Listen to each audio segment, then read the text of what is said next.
This girl installed 4 locks on her bedroom door.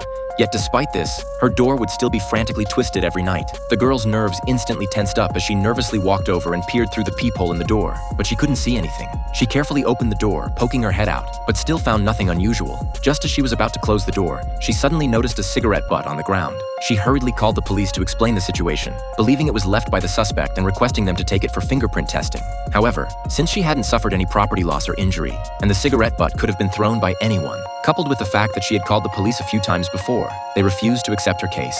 Fearfully, she returned to bed, and only after ensuring no one was knocking on the door did she gradually let go of her worries. Yet, just as the girl drifted off to dreamland, a man crawled out from under the bed. He took out a pre-prepared drug and covered the girl's mouth and nose, his skilled movements clearly not the first time. Afterward, the man went to the bathroom, brushed his teeth with her toothbrush, and carefully placed it back in its original position. He didn't even spare the girl's towel, meticulously removing any fallen body hair. Finally, he set a 4 a.m. alarm and looked at the sleeping girl, but instead of doing anything excessive, he simply held her blissfully and fell asleep. However, the girl never imagined that this man had been sleeping with her for an entire 6 months. The next day, upon waking up, the girl felt dizzy and disoriented, but didn't harbor any suspicions, simply assuming it was due to work exhaustion. She then went to work listlessly, realizing that being harassed like this couldn't continue.